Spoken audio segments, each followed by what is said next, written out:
up, y'all? Welcome back to another conversation here on Fight Talk with Jimmy Dukes. Here with El Guapo. Yep. Is it El Guapo or just Guapo? El Guapo. El Guapo. Yeah. El Guapo. Nice. Yeah, man. Riding a 6-fight win streak. Yep. Amen. How you been feeling lately, man? Man, I've been feeling very blessed, you know. Obviously, it's something that describes my work ethic, you know. 6-fight win streak is not easy. But truth be told, I don't feel like it's that big of an accomplishment, especially as an amateur, you know. I'm always striving for more, and, you know, I'm looking for that pro debut and that pro record and, you know, all that money and, you know, all that work to be, you know, exposed to the public so people can see, like, what I'm really about, you know? Yeah.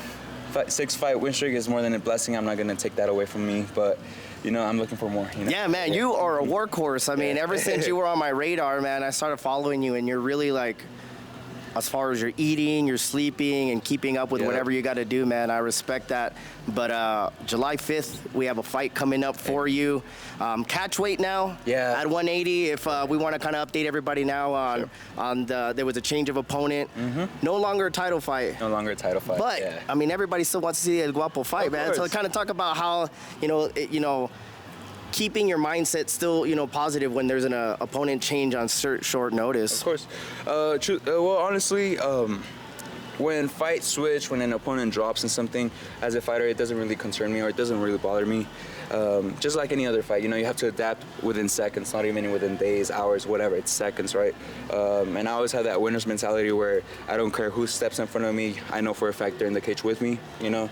So be it. You know, I'm ready to swing. I'm ready to defend myself, and you know, I'm there to keep my title. And even though, you know, it's funny you bring the title, right? Because I have it just there collecting dust. You know, I really don't care about the title, and I'm just ready. You know, I love fighting. Yeah. You know, I love fighting, and I just want to get out there and, you know, showcase my talent, showcase my work ethic, and, you know, let it talk, you know, let those hands swing, you know? Yeah, man. Well, the first time I did see you fight was at the CFC4. Oh, okay. You know what I mean? No, you didn't fight at 3, right? You No, fought at CFC1 and CFC2. Yeah, you saw the first time I saw you at 2, and man, everybody was like, I didn't know who you were, and that your opponent was like, hey, this guy is gonna put it on. Yeah. But the fact that, dude, it was so grueling. Yeah. I was watching you, I was like, holy crap, man, you guys are both game, but you did what you needed to win, man. You kept getting away, putting the pressure on. I was like, I was already tired after the second round, just watching. You know what I mean? But talk about, you know, the gym culture and your teammates that kind of drive you to keep going no matter what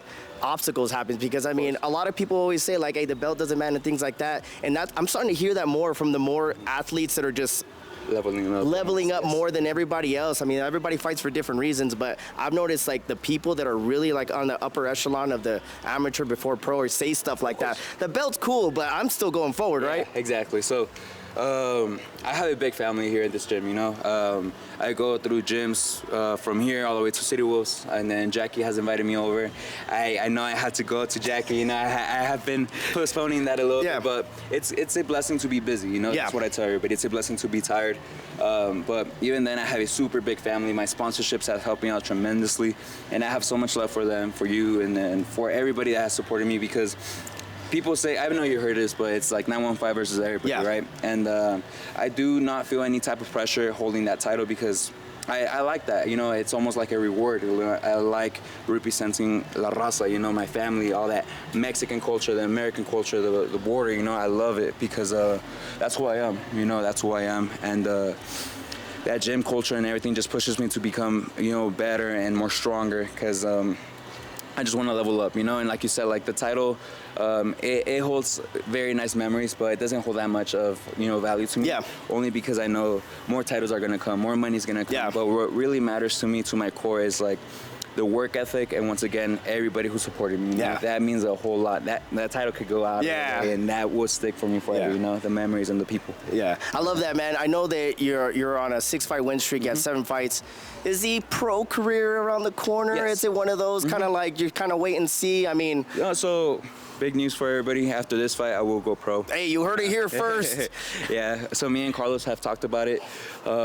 Looking for a fight for this card was very hard. Yeah. We asked for a bunch of gyms. I mean, nobody wants to fight your ass in the area. I mean, you're already, Yeah. I mean, but yeah, let's keep going into Exactly. So, you know, I have all respect for all my opponents, you know, but at the end of the day, I do bring in higher caliber where I know it doesn't shine more in the amateur. It will shine more in the pro level, you know.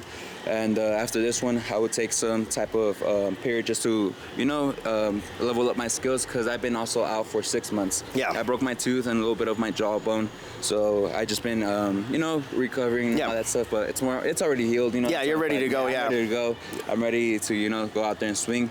But after this one, I'm ready to, you know, take the next level and go pro because, you know, I know for a fact I'm barely going to be 23. Yeah. I'll be 23 July 1st. Hey, let's go. Yeah, a couple of days before my fight. Yeah. So even then, I'm really going to be 23, so I know the future's very bright for me, but I also want to make sure that, you know, I'm here and I want to showcase people that who really I am. You know, what I really bring to the table. Yeah, I love hearing that. I didn't know that you were so young, and it's cool that you know, going back to the gym culture, having the right type of people to say, hey man, keep fighting, here, do this, and you know what? Now you're ready, and I'm excited for whenever that happens, and you get to announce a fight. But we still got a fight next weekend. You know, you got at a 180, so you don't have to really cut weight. Not really. You know what I mean? I have a couple of tortillas and beans. No, honestly, I do still have to cut some weight, which is surprisingly, but not as much. Yeah, not as much. But even then, I take this is how I describe myself as an amateur. You know, I'm a pro with an amateur title. You know, I'm a pro with an amateur title. Nice. So every single fight, I take it as a professional level. You know, I make weight.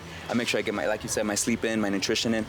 But I mean, I'm just ready to go. You know, like you said, you know, we have a fight next week, so one step at a time. You know, I'm not getting ahead of myself. I'm gonna treat this fight very seriously, but I love fighting, you know, and I know with God's blessing, you know, like I always tell everybody, with him I can do everything, but without him I can do nothing, you know. I have nothing. Nice, so, love it. I'm ready, you know, I'm ready, and I'm ready to put up a show for you guys, for Apostle, and for all my family, you know. Yeah. Before we get out of here, man, you want to shout out your teammates, your sponsors, anything you want to get off your chest, brother? Of course. So I have a lot of sponsors, and I know you know who you are, you know. So I really appreciate you guys. I appreciate the love, my coaches, my teammates, but I want to put all of them together as a family. You know, I don't think about them as friends. I don't think about them as sponsors. It's all family for me because I do need family. It takes a village. You know? It takes a village to grow and to move on and, you know, to conquer the world almost, you know. So I want to be, I'm a vessel, you know, I'm God's vessel. So I just want to tell you guys, I really appreciate you guys from the bottom of my heart, and can't wait to see you guys on July 5th. Yeah, man, July 5th, CFC4, Guapo, taking his 6-fight win streak, putting it on the line before going pro. But, man, I do appreciate your time. Best of luck, man, and everything, man. I'm going to get a needle, and I'm going to fucking get you over there. You're an animal. Thank you so much for your time, man. Of course. Make sure you guys keep up Fight Talk with Jimmy Dukes. We're keeping up with all combat athletes here in the Southwest. Until next time. Until next time. Peace out. Later. Thank you. Thank you, brother. That was cool, man. Hell yeah.